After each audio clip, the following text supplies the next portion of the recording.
The Legend of Zelda Breath of the Wild overhauled the franchise in so many ways that there seems to be no real turning back.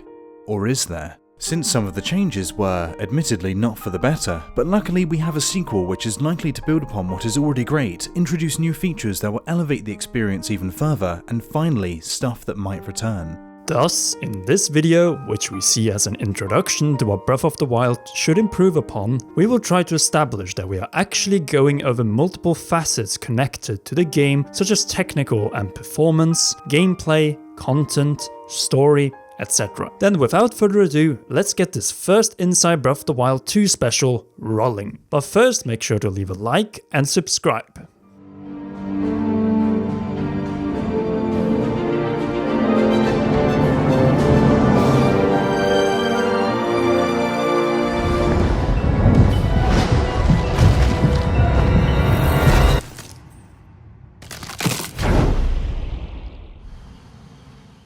Number 1. Being at least 1080p 60fps when in TV mode. Let's begin with a technical one. Breath of the Wild was developed for the Wii U, and it shows with the game being locked to 900p with up to 30 frames per second on the Nintendo Switch in docked mode and 720p 30fps on the Wii U and the Nintendo Switch undocked.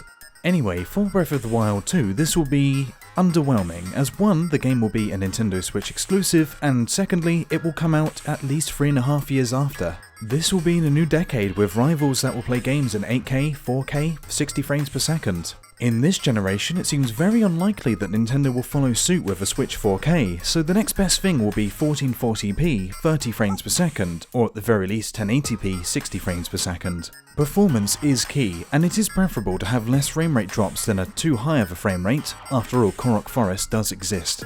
1080p is a must, but a stable frame rate is also key.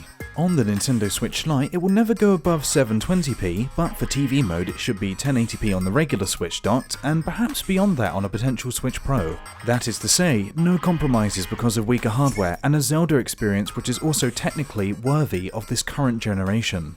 Number 2. A proper menu with an opening cutscene, title screen theme, and menu theme. Breath of the Wild's main menu was bland. In fact, it was very bland, with some nice concept art, but other than that, it felt very sterile, which stood in great contrast to all previous Zelda titles. And then we mean all of them, because Breath of the Wild had no title theme, no menu theme, no opening cutscene, or even backstory cutscene that was connected to the adventure ahead. This must not be repeated under any circumstances in Breath of the Wild 2. The game should begin as soon as you press the start icon on the Switch selection screen. Beside a title theme and a cutscene to this one, we also need a classic fairy fountain menu theme back. Then we have the matter of difficulty. Master mode was great, but locked away as paid DLC. This should not be the case in Breath of the Wild 2. The difficulty settings should be in the title menu from your first playthrough. Similarly to how it was in Wind Waker HD, where you had it from the beginning, was interchangeable at any point in the adventure, or as it was the case in other games such as Witcher 3, Skyrim, and many others. Number 3. A soundtrack that matches the tone of the game. The soundtrack in Breath of the Wild is greatly underrated. Why?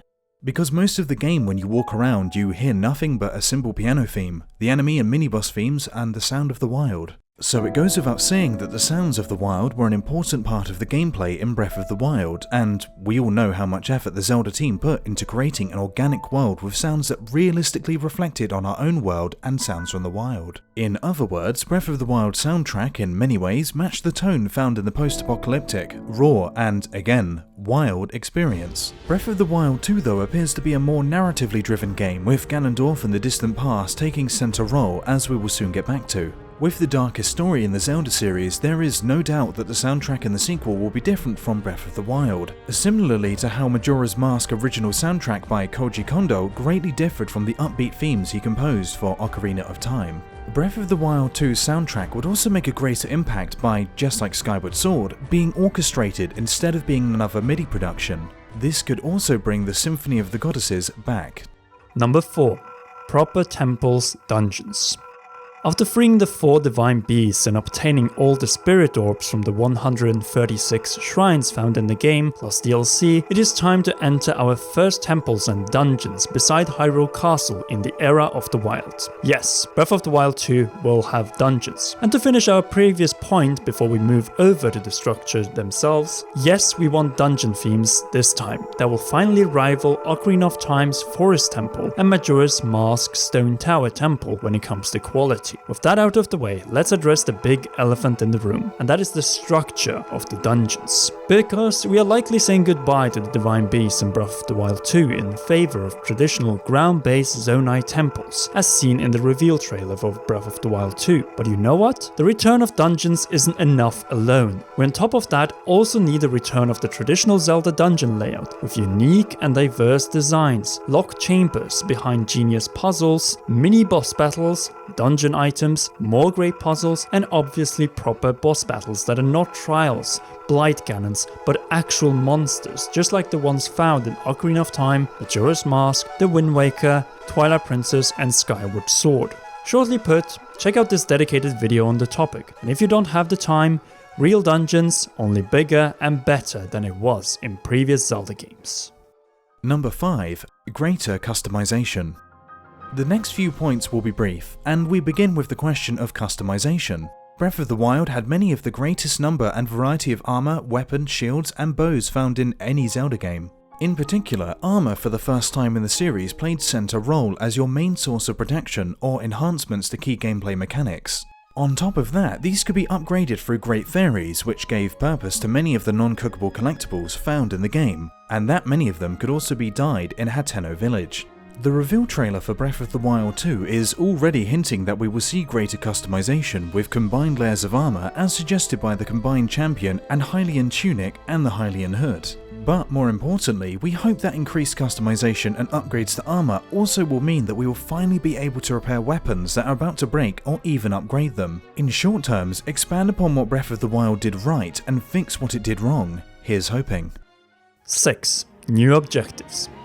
This one is rather obvious. We need additional and different objectives than the ones found in Breath of the Wild. That is to say, something else than Koroks seeds and Sheikah shrines, though the former could make a comeback if the item inventory will have to be extended once again. It mostly comes down to 2 things. Adding more general objectives throughout Hyrule and new local objectives and story plot points to both regions that did not have a divine beast in Breath of the Wild, such as Faron, Akkala and Necluda, but also the ones which had, that is to say, Gerudo, Nehru, Eldin and Hebra. Obviously, beyond Zonai objectives, it is hard to imagine what it could be.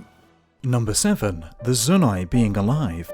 The Sheikah in Breath of the Wild had definitely seen better days despite faring better than the Hylians following the Great Calamity. But the Zonai, as the name itself implies, is an acronym for mystery. A deceased civilization with nothing but ruins or a hidden race that will make its grand debut as the newest inclusion in the Zelda series. You see, all 3D Zelda games with the exception of Breath of the Wild have introduced new races, and Breath of the Wild 2 as the continuation of the first game could, based on this map of an unknown past, introduce a whole new and powerful civilization. By that we mean the Zonai should once again become a crucial part of Hyrule and not only the spirits from 20,000 plus years ago, with their own items, weaponry and so on, beyond the Barbarian set and the spiritual hand in the reveal trailer of course. 8. A brand new province. It is likely that Breath of the Wild 2 will take place in the same Hyrule as in Breath of the Wild plus the depths of it. One of the key reasons for this is the physics engine found in the game. Creating a whole new overworld around these mechanics, where one slight alteration impacts puzzles on the other side of the overworld, was a nightmare to tame for the Zelda team. It was also the key struggle that extended Breath of the Wild's development time from 4 years to close to 6 years, so a whole new physics-based overworld seems unlikely. But what about a brand new province, which we will discover and explore for the first time? Breath of the Wild brought a number of new provinces such as Akkala, but we didn't receive any new regions in Breath of the Wild's expansion passes. If the sequel doesn't bring any new terrain on the surface, then it will be a letdown since unrestricted exploration, overworld puzzles and the sense of discovery was Breath of the Wild's greatest asset. We've already explored Hyrule's 4 corners and even Eventide Island. Now it's time to go beyond the borders and see if we can find further traces of, say, the Zonai there. As we have established, the Zonai are a total mystery, and we love mysteries, so even more lore will make Hyrule even more intriguing than it already is. Plus, this will also confirm how we ended up with this timeline placement in the first place, which brings us to Number 9, a deeper and more interactive story. A gripping, heart-wrenching and deep story that unfolds in front of our very eyes in the present. Not 100 years ago, but with callbacks and memories from the unknown distant past to add substance to current events. Breath of the Wild had an interesting story to tell, but it was conveyed awfully when it was too fragmented, and where it made sense with Link's amnesia, now we need a different type of storytelling. Not necessarily bound, but rather interactive, that is to say that a memory similar to present events triggers beyond a cutscene and just a bound gameplay sequence before we get another cutscene at the end of it. That's all really, just a darker, deeper and more intricate story that we actually play through with our own controller. And the darkest story in the series needs the most evil antagonist, and that will be 10. The most dangerous Ganondorf we have seen.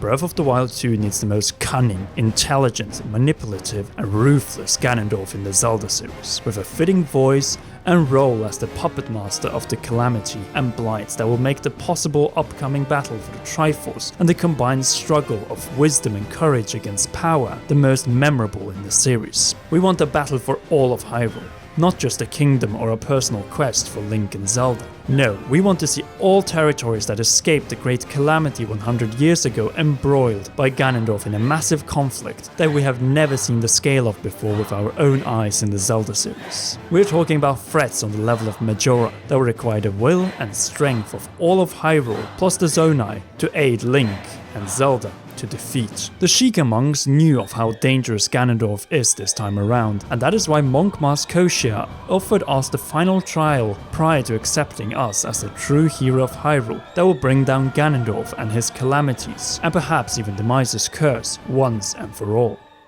And there you have it, an introduction to some of the elements we want to see in Breath of the Wild 2. Yes, this is just the beginning as we have so many more things we want to see, but to do so we want to see 2,500 likes on this video if possible, and as many of you as possible to subscribe and press that shiny notification bell to not miss our upcoming Zelda productions. It would also greatly help the channel if some of you became patrons, just like the people at the bottom of the screen on patreon.com/commonrealm. As always, a big thank you to our royal producers Kenyatta Ali and Bradley Carriage for their support. You guys are the best. And to all of you, we will see you next time on Commonwealth Realm.